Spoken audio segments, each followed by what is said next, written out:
Bwana, hivi siku za karibuni kijana Habil amekuja na taarifa ambayo inaumiza kichwa.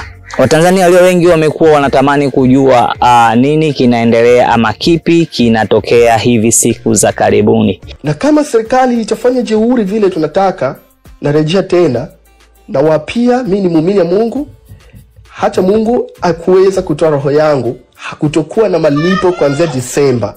Hakutakuwa na bank, hakutakuwa na mishahara. Hujambo, karibu kwa habari.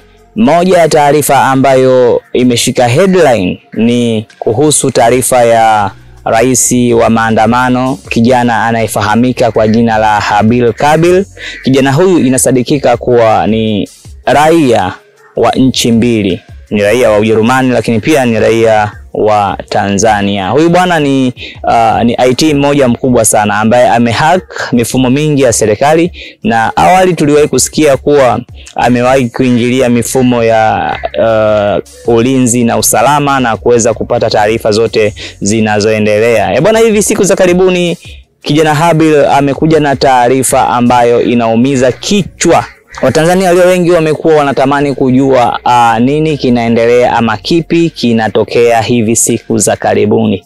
Moja ya taarifa ambayo imeumiza kichwa ni hii ya kuingiliwa mifumo ya malipo ama mifumo ya Benki Kuu ya Tanzania, ambapo lengo la kuingilia mifumo hiyo ni kuzuia mishahara kwa wafanyakazi wote. Kijana Habil ameongea vya kutosha sana katika exclusive interview pale mjini TikTok wakati wanaendesha bunge huru la maandalizi ya maandamano ya Disemba 9. Basi nisikuchoshe, twende tukamsikilize kijana Habil mipango yake ni nini katika kuhakikisha anaingilia mifumo ya Benki Kuu ya Tanzania. Ingawaje msemaji wa serikali ameshatoa taarifa Benki Kuu yenye kichwa cha habari kinachosema taarifa kwa umma, upotoshaji wa kutokea kwa shambulio la kimtandao katika benki nchini. Taarifa mwanzoni imeanza kwa kusema Benki Kuu ya Tanzania inapenda kukanusha taarifa za upotoshaji kuhusu usalama wa mifumo ya malipo na akaunti za amana katika benki na taasisi za kifedha. Kwa mengi zaidi tumsikilize kijana Habil, nini mikakati yake katika kuhakikisha anaingilia mifumo hiyo ambayo serikali imetoa tamko la kuwa mifumo hiyo iko salama. Na kama serikali itafanya jeuri vile tunataka, narejea tena na wapia mimi ni muumini ya Mungu, hata Mungu akuweza kutoa roho yangu, hakutokuwa na malipo kuanzia Disemba. Hakutakuwa na bank, hakutakuwa na mishahara. Hii mfumo ya kwanza. Tunakuja ya pili. Mfumo ya pili inaitwa Tanzania Interbank Settlement System, ambayo nimewatajia tayari. Sasa unaweza ukauliza hii ni nini maana yake na ni kitu gani inakuwa inafanya. Na wapa tafsiri tena hivi kwa Kiswahili kama ile ya mwanzo nimewapa ya mwanzo ya Government Electronic Payment System ambayo ni GEPG. Nimekuja namba 2 kwa sababu namba iko 3 ambayo ni TISS, Tanzania Interbank Settlement System. Nini maana yake? Hii ni kitu gani? Huu ni mfumo malipo makubwa. Kama ile serikali kuna malipo ya kawaida zile mandogo na kuna malipo makubwa. Inatumikaje? Huu mfumo unatumika kwa malipo makubwa ya serikali kama vile mishahara kupitia zile watu wanapata mishahara kupitia mabank. So mishahara zote ya Tanzania lazima itumike hii system kufanyika malipo ambayo ni Tanzania Interbank Settlement System. Na nyingine inatumia mfumo huu kufanya kitu inaitwa uhamisho mikubwa wa fedha kwa taasisi. Kwa sababu ile unaweza ukaona serikali inafanya mahamisho makubwa ya mapesa either kwa kutia ndani ya nchi ama kwa kutoa ndani ya nchi, haiwezekani bila ya hii mfumo. Na jambo lingine, hii ndio mfumo pekee yake ambayo malipo ya miradi ya serikali inafanyika. Miradi ili yote wewe unajua peke zako ya serikali ili fanyike malipo zake lazima itumie Tanzania Interbank Settlement System, ambayo nimeambia ni TISS. TSS. Peke zenu naomba mjitahidi muandike hizi mambo, kwa sababu nitakupeni manafasi mkuwe mnauliza na muende mkajisomea peke zenu. Hii ndio ya pili. Na hizo ndio inafanya kazi. Na mfumo wa tatu inaitwa TIPS, ni TIPS. Kiurefu yake Tanzania Instant Payment System. Nini maana yake? Maana yake huu pia ni mfumo ya malipo, zile malipo za haraka, ile malipo ya hapo kwa hapo ambayo inaunganisha bank na mitandao za simu. Kwa sababu ile Afrika iko kitu inaitwa mobile banking, kama ile Vodacom pesa, Matigo pesa. Sasa ile pesa hata kama mtu unatuma, lazima kuna mfumo mkuu inapita ambayo iko ni BOT, na hiyo mfumo inaendeshwa na BOT peke zake na inaitwa TIPS. Ndio hiyo Tanzania Instant Payment System. Sasa serikali pia muda mwingine inaweza kutumia hii pia TIPS pale wakati tu malipo yanahitajika kufanyika kwa mara moja, yani kwa maharaka kupitia njia za electronic. Inaunganisha pia hii mfumo. Sasa ndugu zangu, kabla nilihisi ipo na muhimu sana kuwapea maelimu juu ya hizi mifumo ni nini na vipi inafanya kazi. Na kuombeni sana, ikiwa nimezungumza jambo ambayo haijafahamika kwa ufasaha sana, niko tayari kurejea. Ndugu zangu, sasa hivi tunaongea, hii mifumo tayari ipo totally disrupted. Tumeingilia. Japo licha ya ukweli ya kwamba wapo na access ya kufanya peke zao, wako na access pia, na sisi pia peke zetu tuko na access. Niko na mtu nimestaajabu sana kuona mpaka sasa BOT haijatoa taarifa rasmi kwa wawekezaji ya Tanzania pamoja na raia za kawaida ambazo zimeweka mapesa zake kwa mabank, kuwaeleza hatari gani ipo kwa nchi yetu, na wanajaribu kusolve hii tatizo kwa ile njia peke zake wanajua wanaweza kufanya.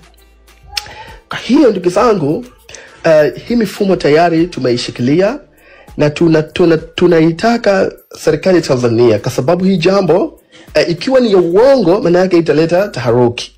Kama wataweza kukiri kwamba hatujaingia kwa hii mifumo, tunawa challenge BOT Tanzania kupitia wizara yake ya fedha, wakiri kwamba hili jambo hatujaingilia bado. Tunai-challenge BOT iseme kwa ukweli zake peke zake kwamba hii mifumo bado hatujaishika. Lengo yetu ya kushika hizi mama system si kwa kuwa tunahitaji mapesa. Sisi ni watu tunamwamini Mungu sana. Lengo yetu kubwa, nimewambia, tunafanya kitu ambayo tuna paralyze serikali isiweze kabisa kukuwa na nguvu ya kufanya jambo lake lolote lile. Sasa nini tumefanya kwa serikali? Baada ya kuwa tayari tuko na hii mifumo kwa mikono zetu, tunaweza kufanya zile peke zetu tunataka. Leo sasa nimekuwa na mawasiliano na kiongozi wa DP World. DP World hii ni ile kampuni ambazo Samia Suluhu Hassan pamoja na majambazi wenzake walileta, wakaipea bandari zetu, wakaiuza. Nimewasiliana na group chairman wao ambaye pia na pamoja na CEO wa DP World anaitwa Bwana Sultan Ahmed bin Sulaiman. Huyu mjamaa pia ni chairman, ni mjamaa mwenye kiti ya mabandari pamoja na mambo ya maforoza ya kuna kitu inaitwa Free Zone Cooperation. Siwezi kupata Kiswahili kitamu, naomba mkasome hiyo jambo. Inaitwa Free Zone Cooperation, peke yake huyu pia ni chairman. Sasa tumemwambia, tumeipelekea pia baada ya kuzungumza na huyu CEO, tumeongea pia na secretariat ambayo ya DP World. Sio ile ambayo iko kwa Tanzania, tumeongea na secretariat ya makao makuu ambayo iko kwa mji inaitwa Expo City Dubai, uko mchini Dubai, ndani ya mji inaitwa Jabal Ali, kwa PO Box 17000, na namba yake ya simu huyu chairman mnaweza mkachukua put pressure kwa raha zenu ni plus 978881110. Labda Abil iandike hapo wamsumbue huko. Iandike hapo kama unaweza. Na email yao ya secretariat, sio ile email tu ya DP World secretariat, ni info@dpworld.com secretariat. Tumemweleza CEO pamoja na group chairman Bwana Sultan Ahmed bin Sulaiman kwamba nchi ya Tanzania sasa hivi Generation Z ambayo ni sisi tunapinga kivikali kabisa utawala haramu ya Samia Suluhu Hassan. Na kupinga zetu tumepeleka taarifa, tumemshitaki ICC, na mimi binafsi nimeandika affidavit yangu, ni kiapo yangu peke zangu, ina kurasa 168 yenye ushahidi pamoja na mapassport yangu na ID yangu. Nimepeleka moja kwa moja kwa rais ya ICC Mama Tomoko Akane kumwambia kwamba nipo tayari kuthibitisha huu shahidi ambayo ninasema kwamba hawa watu wanauliwa. Nimempa tahadhari kubwa CEO ya DP World Sultan Ahmed bin Sulaiman kwamba billions of dollars ile anaekeza kwa nchi ya Tanzania itakuja kumpatia hasara kubwa ambayo kwa historia ya DP World haijawahi kutokezea. Kwa sababu tarehe 9 Desemba tunafanya maandamano makubwa isiyokuwa na mipaka, na tutakuwa kwa nje ya bandari yetu, mali yetu, kuhakikisha kwamba hakutakuwa kitu yoyote inaingia au inatoka. Lakini nikamhakikishia Bwana Sultan Ahmed bin Sulaiman kwamba mahamisho zake ya kifedha yote yako uchi, kwa sababu tayari tuko na mifumo ya BOT na tutazuia malipo zote anafanya kupitia Benki Kuu ya Tanzania, na nikamuambatanishia na ushahidi ya zile system 3 ambayo tumeshika peke yetu. Nimeambatanisha ushahidi kwamba asikuje akadanganywa na ile mawacho ya Tanzania kwamba yupo salama.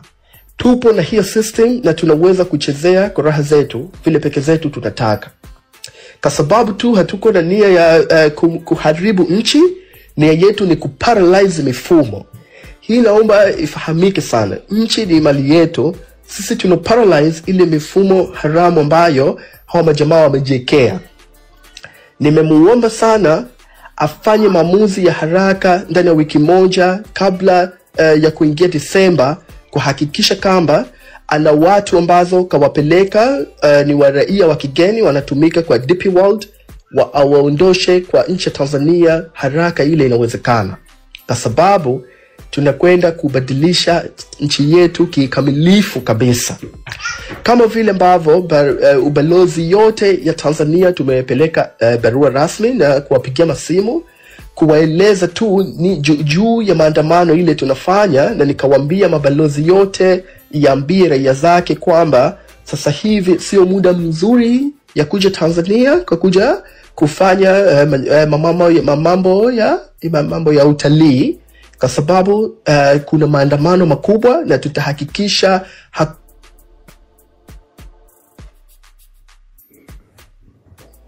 makopa jamani, makopa na marozirozi. Mnakuwa mnaweka virozirozi huku kwa hosti, mnaweka usije wakalibutua lote. Mnapiga hivyo, mna mix. Mnaweka hivyo, mnaweka lakini mshambulie zaidi huyo. Na tutahakikisha kwamba hakuna movement wala maisha yoyote inafanyika Tanzania. Tunahitaji attention tupe sisi peke zetu. So baada ya kupeleka mabarua kwa Sultan Ahmed bin Sulaiman ambaye yeye ni CEO, nikampigia na simu ya kawaida peke yake kwa ofisi yake, kwa sababu tu kuhakikisha ile barua na tahadhari ya dharura imekuwa imemfika kwa deski yake, na kumpa muda mfupi sana ya kufanya maamuzi kwa faida yake, kwa sababu sisi sio mtu tuko na shida ya DP World. Sasa ndugu zangu, naomba msikilize hii kitu. kwa sababu vile tunataka kuhakikisha userious yetu juu ya kuparalyze hii mifumo. Ya, asante sana. Hiyo ni mitandao ya X ambapo wananchi akiongozwa na Abiy, ambapo amekuwa akiongoza hiyo mikutano ya kuhamasisha vijana ama majenzi kuhusiana na maandamano ambayo inakuja tarehe 9 Disemba, ambapo amesema patachafuka, ambapo amesema hakuna yeyote atakayesazwa kuhusiana na kile ambacho Mama Samia Suluhu ameweza kuyafanya pale nchini Tanzania. So ameweza kusema kwamba yale yote ambao wameweza kupanga yatatimia vile watakavyotaka. So ni mambo mengi ambayo yanaendelea sasa hivi nchini Tanzania. Wengi wanajiuliza, je, nchi ya Tanzania iko wapi sasa hivi, ambapo wengi wanajua nchi ya Tanzania kwa nchi ya amani, nchi ambayo ilikuwa inaongozwa kwa njia ya haki, lakini tangu Mama Samia ama uchaguzi ufanywe mwezi uliopita, sasa hivi yani machafuko yameweza kuwa na Watanzania wameweza kuamka na kuongoza kwenye mojawapo ya yale mainchi ambayo yamekuwa yakifanya maandamano. Sijui na maoni gani kuhusiana na yote ambayo yanafanyika pale. Kama uko na maoni niachie hapo kwenye comment section. Kama hujasubscribe na kuomba uweze kusubscribe, finya notification bell ndio wakati wote tunapata habari kama hizi unakuwa wa kwanza kuzipata. Hadi wakati mwingine, nakutakia mchana mwema. Asante sana kwa wakati wako.